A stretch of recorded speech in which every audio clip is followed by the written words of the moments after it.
Next week, challenge ko sa inyo na kailangan malaman ninyo kung paano nagsimula ang Masagana First War. Okay ba yun? Okay, so see you next week!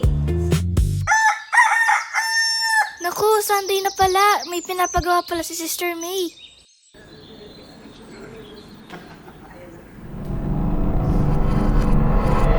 Kailangan malaman ninyo kung paano nagsimula ang Masagana First War.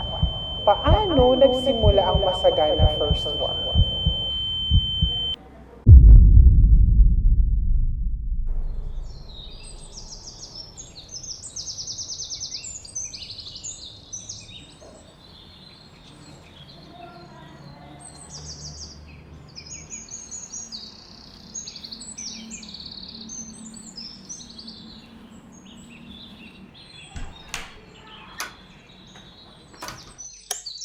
Uy, hello sister.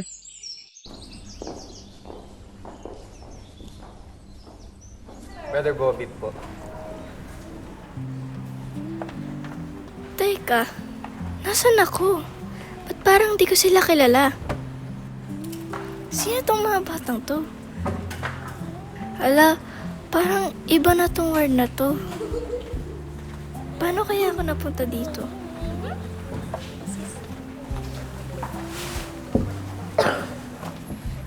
Hello, Sister Teng nga pala. Sister Teng, parang sa word namin? Abish po. Anong word po pala to? Masagana ward.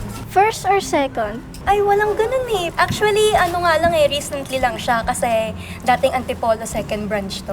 Sister Teng, anong date po pala ngayon? November 12, year 2000.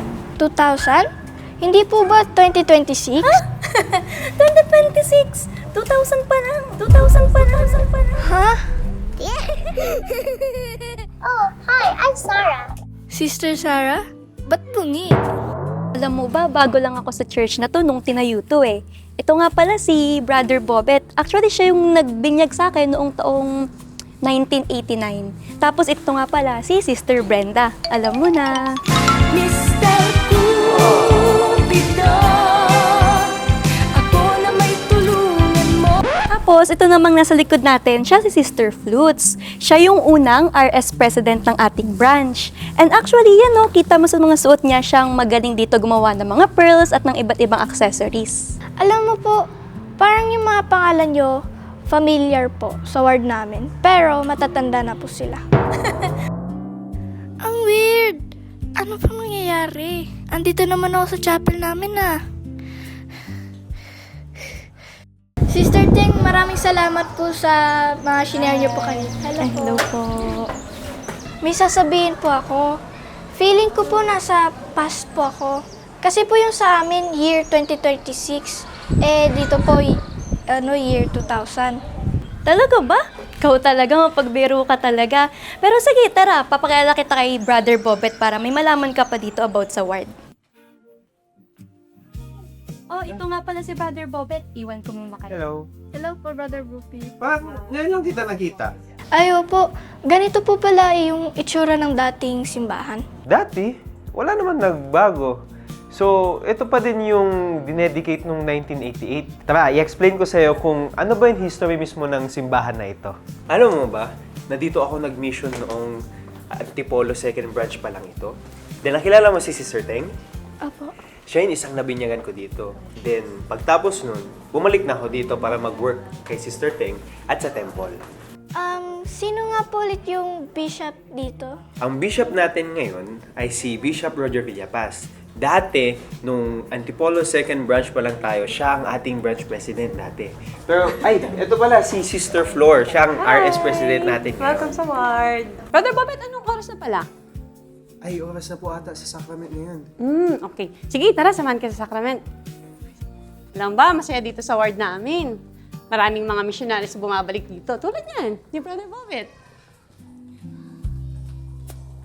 This April 26, 2011, we announced a realignment for Masagana Ward. We will now have Masagana first and second. It is proposed that we sustain Brother Danilo Lopez as the new bishop, Brother Danny Alarcon as the new bishop, Brother Melo Martin as the new bishop, Brother Light Gaviola as the new bishop.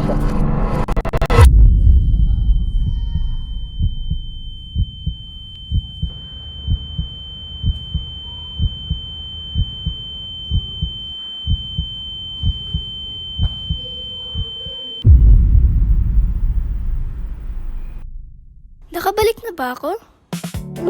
Sister Teng? Hi, hello, Abis. Sister Tara? Hi, Abby.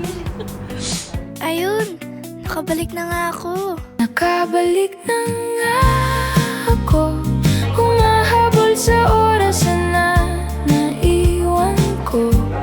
Lahat nagbago, yun lang ako pa rin ito. Oh, hi. Matagal na po pala kayo dito sa church. Baka pwede niyo po akong kwentuhan kung paano nagsimula ang Masagana First Work. Ay, oo. Pwede naman. Tara, kwentuhan kita.